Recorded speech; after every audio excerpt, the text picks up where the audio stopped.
Hello everyone. आप सब कैसे हैं? मैं उम्मीद करता हूं कि बहुत अच्छे होंगे और अपनी पढ़ाई को बहुत अच्छे से कर रहे होंगे। मैं Akash Kumar Bhadana ICT virtual classroom में आपका बहुत बहुत स्वागत करता हूं मेरे प्यारे बच्चों। जैसा आपको पता है मेरे प्यारे बच्चों, बेसिकली हमारी आपका 11वीं क्लास है, 11th क्लास, और हम इकोनॉमिक्स में देखेंगे। चैप्टर नंबर 4 तक हम लोग कर चुके हैं। आज हम लोग आपका लेसन नंबर 5 करेंगे और इसी लेसन नंबर 5 में जो है ग्रामीण जो विकास है उसे आपका पढ़ेंगे कि आपका बेसिकली ग्रामीण विकास क्या है, ये हमको देखना। और इसी अध्याय में हम इन सबको बारीकी से इनका अध्ययन करें। तो हम इस अध्याय में पढ़ेंगे क्या क्या चीज, ये आपको देखना है। क्या पढ़ेंगे? ग्रामीण विकास और उससे जुड़े महत्व के मुद्दे को समझेंगे। ग्रामीण विकास का भारत में सर्वांगीण विकास की दृष्टि से महत्वपूर्ण क्यों है। ग्रामीण विकास में साख और विपणन का महत्व की भूमिका समझाइए। आजीविका और स्वास्थ्य के लिए उत्पादक गतिविधियों में महत्व जो है उसको समझेंगे हम कि क्या महत्व है। और धारणीय विकास की जैविक कृषि का जो महत्व है उसको समझेंगे। तो इन सारी चीजों को हम लोग आपका समझेंगे और इनको आपका देखेंगे। चलिए, सबसे पहले जब भी हम आपका चैप्टर शुरू करते हैं तो एक छोटी कोटेशन के साथ हमारा जो चैप्टर है वो आपका शुरू होता है। ठीक, जैसे मिट्टी की जुताई करने वाले ही अधिकार के साथ जीते हैं। यानी जो लोग मिट्टी की जुताई करते हैं वो लोग ही अधिकार के साथ जीते हैं। श्रृंखला के शेष लोग उन पर आश्रय की रोटी खाते हैं। यानी कि जो खेती करने वाला है उसको अधिकार है, और जो उसके जो चैन में जुड़े हैं वो लोग क्या है, उसकी आश्रय की रोटी खाते हैं। अब मान लीजिए किसान खेती करता है और अनाज उगाता है, लेकिन डिपेंडेंट उस पर बहुत सारे लोग हैं। बहुत सारे लोग कैसे हैं, उस पर आपका डिपेंडेंसी रखे हुए हैं, उस पर आपका डिपेंडेंसी है। ठीक, अब हम बात करते हैं परिचय की। थिल्लुवेल ने कहा था ये, अब इसका परिचय हम लोग कर रहे हैं। परिचय में देखिए, अध्याय 4 में हमने पढ़ा है कि किस प्रकार निर्धनता भारत के समक्ष एक बहुत बड़ी चुनौती। तो हमने निर्धनता के उपाय और निर्धनता की चुनौती क्या है इसको समझने का हमने अपने लेक्चर में प्रयास किया। भारत के साथ एक बड़ी चुनौती है। हमने यह भी जानना है कि अधिकतर निर्धन देशवासी ग्रामीण क्षेत्र में रहते हैं। कहाँ रहते हैं? ग्रामीण क्षेत्र में। और यह उनकी आजीविका की मूलभूत आवश्यकताओं को सुलभ नहीं हो पाती। कैसी है आपका ये सारी आवश्यकता? सुलभ नहीं हो पाती। ग्रामीण क्षेत्रों में कृषि ही आजीविका का मुख्य साधन है। कह रहे जो आपका ग्रामीण क्षेत्र है, अगर आप वहाँ आजीविका, आजीविका मतलब जिस व्यक्ति का जीवन आपका जिस चीज से चलता है उसी को कहते हैं आजीविका। जैसे कोई जॉब करता है, कोई सर्विस करता है, कोई मैन्युफैक्चरिंग करता है, कोई एग्रीकल्चर करता है, तो इन लोगों का मेन क्या है? तो ये कह रहे हैं इनका जो मेन है वो क्या है? आपका एग्रीकल्चर, यानी कि कृषि इनका मेन है। ठीक, कभी कभी, हाँ कभी, महात्मा गांधी ने एक बार कहा था कि भारत की वास्तविक प्रगति का तात्पर्य शहरी औद्योगिक केंद्र के विकास से नहीं बल्कि मुख्य रूप से गांव के विकास से है। ग्रामीण विकास ही राष्ट्रीय विकास का केंद्र है। यह विचार आज भी उतना प्रासंगिक है। ऐसा क्यों है? हमने अपने चारों ओर बड़े उद्योग तथा सूचना प्रौद्योगिकी से लैस शहरों को प्रगति करते हुए देखा है, फिर भी ग्रामीण विकास को उतना अधिक महत्व क्यों नहीं दिया जाता है?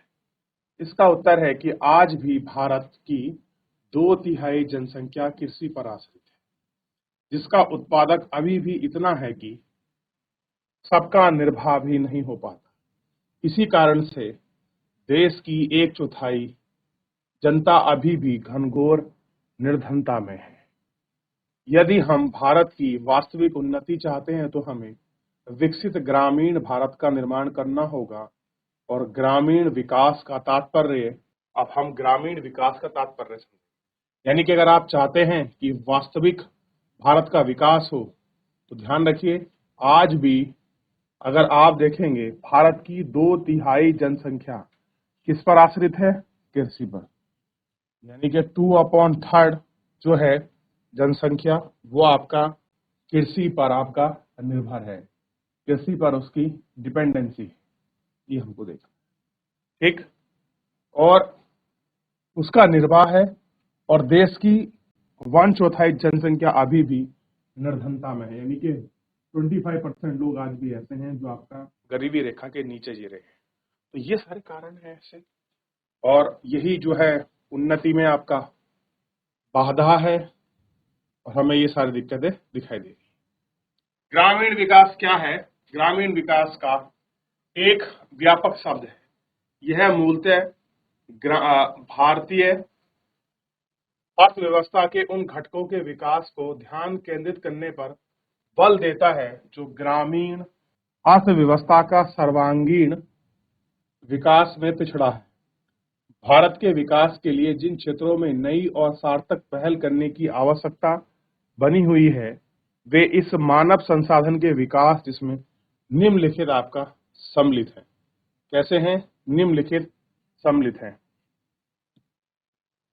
साक्षरता, विशेषकर नारी साक्षरता, शिक्षा और कौशल के विकास, स्वास्थ्य जिसमें स्वच्छता और जन दोनों शामिल है, भूमि सुधार जिसमें आपका लैंड रिफॉर्म भी आपका वार्षिक है, प्रत्येक क्षेत्र में उत्पादक संसाधनों का विकास, आर्थिक संरचना का विकास, बिजली, सिंचाई, साख, विपणन, ग्रामीण सड़कें, निर्माण, राजमार्ग, कृषि अनुसंधान, विस्तार, सूचनाएं, सुविधाएं, ये सारी चीजें इसके अंतर्गत आपका बनी हुई, ठीक। और इनको आप अच्छे से देख सकते हो। ये मतलब है मानव संसाधन के विकास में अगर आप कहें तो ये ऐसे पहलू हैं जिन पर आप कहोगे मानव संसाधन विकास, तो ये ऐसे पहलू, ठीक, जिनके दर पर मानव विकास देख लिया आप लोगों ने। निर्धनता निवारण और समाज के कमजोर वर्गों के जीवन की दशा में महत्वपूर्ण सुधार, विशेष जिसमें उत्पादक रोजगार के अवसर उपलब्ध कराने पर जो है आपका बेसिकली हम लोग ध्यान देते हैं।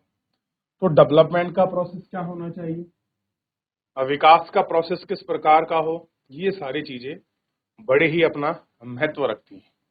कैसा रखती हैं? बहुत अपना महत्व रखती हैं। इसका अर्थ होगा कि ग्रामीण क्षेत्र में जो लोग कृषि और गैर कृषिकारी गतिविधि में संलग्न है, कहाँ के लोग? ग्रामीण क्षेत्र के लोग। कहाँ पर? एग्रीकल्चर और नॉन एग्रीकल्चर, उन्हें उत्पादकता बढ़ाने में विशेष सहायता देनी पड़ती है। गैर कृषि उत्पादक क्रियाकलाप जैसे खाद्य प्रसंस्करण, स्वास्थ्य सुविधा अधिक उपलब्ध होती है। घर कार्यस्थलों पर आपका स्वच्छता संबंधी सुविधा तथा सभी प्रकार की शिक्षा को आपका सर्वोच्च वरीयता, ताकि ग्रामीण विकास हो सके। क्या हो सके?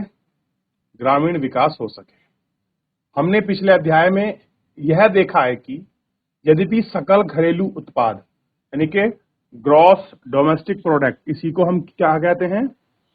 जीडीपी में कृषि का योगदान कम हो रहा है, यानी कि जीडीपी में एग्रीकल्चर का जो योगदान है वो कैसा है? कम हो रहा है। किंतु कृषि पर आश्रित, आश्रित का मतलब है कि आपके कितने लोग, आपका डिपेंडेंसी बनी हुई है, संख्या अनुपात में कोई महत्वपूर्ण परिवर्तन नहीं हुआ है। यही नहीं, नए सुधार कार्यक्रम के क्रियान्वयन के बाद 1991 से 2012 में कृषि समृद्धि दर घटकर 3% रह गई है।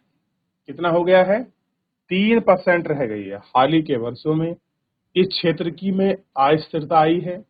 वर्ष 2014 से 16 के दौरान कृषि, वानिकी, मत्स्य का पालन की सकल घरेलू उत्पाद में वृद्धि का एक महत्वपूर्ण प्रतिशत था, जो पिछले वर्षों से कम हो रहा है। अनेक अर्थशास्त्री 1991 के बाद से सार्वजनिक निवेश में गिरावट आई है और इसका कारण माना जाता है। ऐसा है, इसका कारण माना जाता है। उनका यह विचार है कि पर्याप्त आधारिक संरचना, ठीक, उद्योग और आधार, वैकल्पिक बेरोजगार के अवसर अभाव और अनिति रोजगार में वृद्धि है। ग्रामीण भारत में बाधा आ रही है। सभी परिघटनाओं के प्रभाव झलक रहे हैं और किसानों से बढ़ती हुई दुर्दशा और असहायता के रूप में देखा जाता है। इसी परिप्रेक्ष्य में हम ग्रामीण भारत के साख और विपणन गतिविधि के रूप में विकास को बढ़ावा देने के लिए जैविक कृषि की भूमिका आदि महत्वपूर्ण आयों पर आलोचना की चर्चा है। ठीक है, आलोचना की आपका आपका चर्चा है। तो इन्हीं सभी को हम ये चर्चा आपकी देख रहे हैं। तो उन चर्चाओं की भी हम आपका बात करेंगे कि ये चर्चा क्यों है, किस प्रकार महत्वपूर्ण है, इन सभी चर्चाओं को। साख साख यानी के ऋण, विपणन यानी के मार्केट। कृषि अर्थव्यवस्था की समृद्धि समय समय पर कृषि और गैर कृषि कार्यों में उच्च उत्पादन प्राप्त करने का मुख्य रूप से पूंजी पर निर्भर रहेगा। कह रहे कि चाहे आपका एग्रीकल्चर सेक्टर हो या फिर क्या हो आपका, ध्यान दीजिए, नॉन एग्रीकल्चर सेक्टर हो, अगर आप इनमें हाई प्रोडक्टिविटी चाहते हैं तो मुख्य रूप से आपको जो पूंजी है, जो पैसा है, उसका आपको प्रयोग करना होगा। खेतों में बीज रोपण से फसल पकाने की आमदनी तक की अवधि लंबी होती है। यानी कि जब आपने फसल बोई, यानी कि आपने बीज रोपण किया और बीज रोपण से फल पकने तक की जो अवधि होती लंबी होती है, और उसमें किसानों को तब तक पैसा चाहिए होता है। भाई किसान के पास पैसा कब आता है? अपनी फसल बोएगा, निराई गुड़ाई करेगा, सिंचाई करेगा, समय पर पकेगी, उसको काटेगा, उसको मंडी बेचेगा, तब उसके पास पैसा आएगा। लेकिन इसके बीच 3 महीने का टर्नओवर, जो 4 महीने का समय है, ये 3-4 महीने के समय में उसको पैसे की आवश्यकता होती है। आखिर वो पैसा लाएगा कहां से? तो जमींदार, साहूकार, बैंकों से ऋण लेता है। क्लियर है? और उस ऋण के दम पर वो क्या क्या चीज खरीदता है, बहुत लंबी होती है। इसी कारण किसानों को बीज के लिए, उर्वरक, औजार आदि के लिए ऋण लेना पड़ता है। यही नहीं, अपने पारिवारिक निर्वाह, अब जैसे बहुत सारे परिवार में अब उसकी कोई शादी हो रही, किसी बच्चे की, किसी की मृत्यु है, धार्मिक कोई पूजा पाठ अनुष्ठान है, के लिए भी इंसान क्या करता है? कर्जे का ही आसरा रहता है। क्योंकि फसल पकेगी, वो वहां चुक जाएगा। वो एक चक्र के अंदर ही आपका जीता है, उस चक्र से को कभी पार नहीं करता। स्वतंत्रता के समय तक महाजन और व्यापारी छोटे सीमांत किसान और भूमिहीन मजदूरों से बहुत ऊंचाई पर ब्याज दर वसूलने और ऋण खाते में हेरा फेरी का कुचक्र चल रहा होता है। अब क्या है कि ऋण की जो आपकी हेरा फेरी चलती है, चक्रवृद्धि ब्याज, ब्याज के ऊपर ब्याज, कुचक्र आपका चलता रहता है कि वे कभी भी ऋण साप से मुक्त नहीं हो पाते। भारत में 1967 में सामाजिक बैंकिंग आरंभ इस व्यवस्था का एक बहुत बड़ा बदलाव है। कैसा है? बहुत बड़ा बदलाव। ग्रामीण साख आवश्यकताओं की पूर्ति के लिए बहुसंख्यक व्यवस्था का सहारा लिया है। आगे चलकर 1982 में राष्ट्रीय ग्रामीण बैंक, कौन सी बनी? राष्ट्रीय कृषि और ग्रामीण बैंक, जिसको क्या कहा गया? नाबार्ड, यानी कि national agriculture and rural development bank बनी, जिसको हम नाबार्ड कहते हैं। इसकी स्थापना की गई कब? 1982 में। 1982 में इसकी स्थापना हुई। यह बैंक संपूर्ण ग्रामीण बैंक का वित्त है। यानी कि जितनी भी आपकी ग्रामीण बैंक है, जो गांव जो बैंक है, जैसे आपने देखा होगा सहकारी बैंक, जिला सहकारी बैंक, भूमि विकास बैंक, क्लियर है? इस तरह की बैंकें होती हैं। तो उन सबका वित्त मतलब पैसा, उन पैसे की व्यवस्था करता है, उनके बीच समन्वय बनाता है। यानी कि ये लोकल लेवल की जो बैंक है, उन बैंकों का बैंक है ये आपका कौन? नाबार्ड, राष्ट्रीय national agriculture and rural development bank. क्या कहते हैं इसी को हम? आपका नाबार्ड कह दिया हमने इसको। क्या कहा? नाबार्ड। हरित क्रांति ने भी ग्रामीण साख व्यवस्था में बहुत बड़े परिवर्तन का सूत्रपात किया है। हरित क्रांति जब आई है तो ग्रीन रेवोल्यूशन ने भी ऋण की व्यवस्था को बड़ा अच्छे से परिवर्तन किया है। लोगों को खाद, बीज, यंत्र, ट्रैक्टर खरीदने के लिए लोन की आवश्यकता थी, और वो सब यहां से ही आपका पूरित हुए हैं। ठीक, इन सब की क्या थी? बड़ी आवश्यकता थी, और सब कुछ यहां से आपका पूरित किया गया। क्योंकि इसे ग्रामीण विकास के विभिन्न घटकों उत्पादकों की ओर मुख्य रूप से आपका विविध विविध प्रदान करता है। अलग अलग चीजें हैं, इनकी व्यवस्था के बहुत सारे फैक्टर हैं, वो सारी चीजें प्रदान करते हैं। आज ग्रामीण बैंक का संस्थागत संरचना में अनेक बहु एजेंसी संस्थाएं, अब तो बहुत सारी इसमें एजेंसी यानी कि कंपनी आ गई हैं, या कह सकते हैं बहुत सारी बैंक इसके अंतर्गत आ गई हैं जो काम कर रही हैं। जैसे व्यावसायिक बैंक जो आपकी कमर्शियल बैंकें होती है, रीजनल रूरल बैंक के जिनको हम क्या कहते हैं, क्षेत्रीय ग्रामीण बैंक यानी कि आरआरबी, सुना होगा आपने। रीजनल रूरल बैंक होती है आरआरबी। एक होती है कोऑपरेटिव बैंक जिन्हें हम क्या कहते हैं, सहकारी बैंक, और बहुत बार लिखा होता है जिला सहकारी बैंक।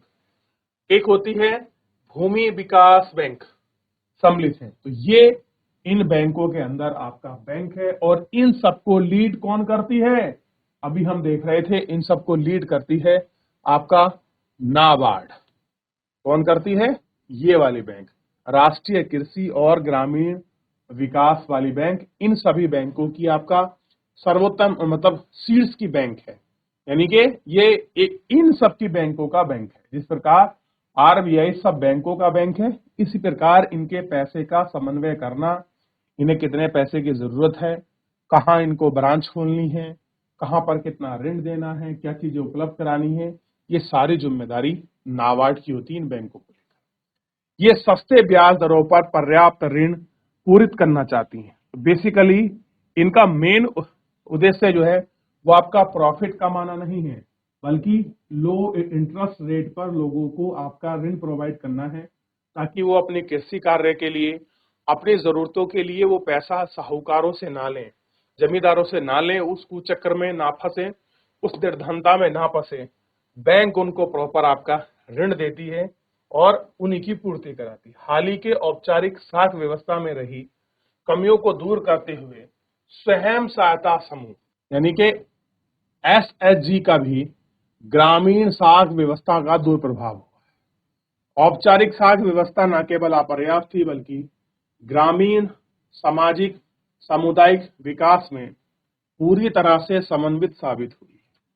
चूंकि इस कृषि आधार की आवश्यकता थी, अतः बहुसंख्यक ग्रामीण परिवार एक बहुत बड़ा अनुपात इसमें आपकी वंचित रह गया।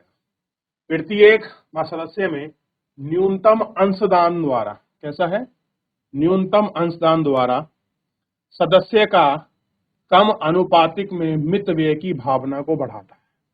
यानी कि अगर सदस्य का परसेंटेज कम होगा तो उसकी वोटिंग पावर भी कम होगी, उसका जो है आपका दिखाता है। इस प्रकार चलिए इसको बाद में पढ़ेंगे, पहले एक बार आप इस इतनी बैंकों को पढ़िए। आरआरबी, रीजनल रूरल बैंक क्या होती हैं, किस प्रकार से इनका समन्वय है, इनको थोड़ा सा पढ़िए और देखिए कौन सी होती हैं। क्या कभी आपने आपका बैंकों का नाम सुना है, और आपके पास में कौन कौन सी बैंकें हैं, आप इनको देख सकते। देख लिया बच्चों, स्वयं सहायता समूह को भी देखिए। चलिए आगे बढ़ जाए। देखिए इस प्रकार एकत्र राशि में जरूरतमंदों की सहायता, यानी कि जो आपका स्वयं सहायता समूह बना रहा है, आपने गांव में देखा होगा, कुछ महिलाएं आपस में मिलकर एक समूह चलाती, पैसे इकट्ठा करती हैं, और जरूरतमंदों को गांव में या किसी अपने ही समूह के बीच को पैसे की आवश्यकता है, उसको बहुत न्यूनतम ब्याज दर पर पैसा देती हैं, और वो पैसा भी आपका किस्तों के माध्यम से चुकाना होता है। ठीक, इस प्रकार एकत्र राशि में जरूरतमंदों सदस्यों को ऋण दिया जाता है। उस ऋण की छोटी छोटी आसान किस्तें लौटाई जाती है, छोटी छोटी जो है आसान किस्तें लौटाई जाती है। ब्याज की दर भी कैसी रखी जाती है, उचित रखी जाती है।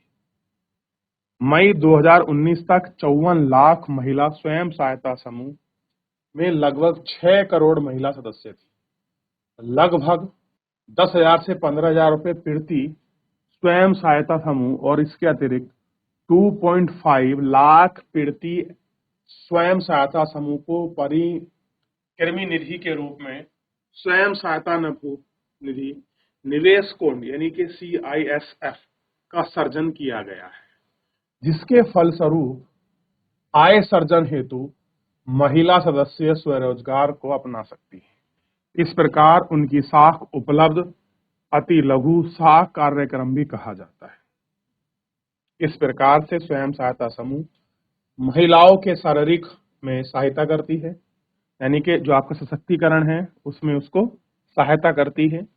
इन ऋण सुविधाओं का प्रयोग किसी ना किसी प्रकार से उपभोग हो रहा है, यानी कि कोई ना कोई ऐसा टाइप है जिससे वो उसको यूज कर पा रही हैं, उसको उपभोग कर पा रही हैं। कर्जदार उत्पादन उद्देश्य के लिए व्यय क्यों नहीं करते? कह रहे जो आपके कर्जदार हैं ऐसा क्यों नहीं करते कि हम उत्पादन के लिए कुछ आपका व्यय करें। चलिए ठीक है, आपको कुछ करना है, मैं अपना आपका पैसा लगा रहा हूँ, आप एक चीज का अपना प्रोडक्शन कीजिए, उसका प्रोडक्शन हो जाएगा तब मेरे को उसका पैसा वापस कीजिए। ऐसा क्यों नहीं करते? तो इसको देखेंगे। अब इसके बाद हम पढ़ेंगे ग्रामीण विकास बैंकों का मूल्यांकन आलोचनात्मक, यानी कि सरकार कह रही है कि हम अब लोगों को चाहते हैं कि लोग अगर उन्हें आपका यंत्र खरीदना है, बीज खरीदना है, शादी विवाह करना है, तो आप जमींदारों से, साहूकारों से, बड़े किसानों से आप उनसे पैसा क्यों उठाते हो ब्याज पे?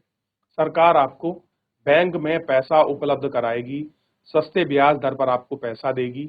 अब जो बैंक जिस तरह के वादे कर रही है, सरकार जिस तरह के वादे कर रही है कि हमने बैंक को एस्टेब्लिश किया गरीबी को दूर करने के लिए, तो उनकी धरातलीय हम लोग आपका मूल्यांकन करेंगे।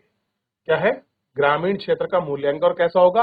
आलोचनात्मक दृष्टि से होगा, यानी कि उन चीजों की जो सही नहीं है, जो आपके प्रासंगिक नहीं है, जो खाली बोल दी गई लेकिन धरातल पर नहीं है, उनकी आलोचना करते हुए हम चीजों को समझेंगे, यानी कि इसका नकारात्मक पक्ष हमें इसके अंदर दिखाई देगा। ठीक, और इसके साथ एक बैंक और खुली है, इसमें एक इंफॉर्मेशन दी है, इसको देख लेते हैं।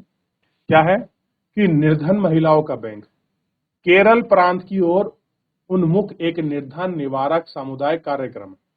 कैसा है? केरल की महिलाओं ने एक कार्यक्रम चलाया है, निर्धन निवारक सामुदायिक कार्यक्रम चला रहे हैं, जिसे क्या कहते हैं? कुटुंबश्री। 1995 में सरकारी बचत और साख सोसाइटी के रूप में गरीब महिलाओं द्वारा इस बचत बैंक की स्थापना की है। इस बचत बैंक ने आपका सोसाइटी की छोटी छोटी बचतों को मिलाकर 1 करोड़ रुपए की विशाल राशि एकत्र कर ली।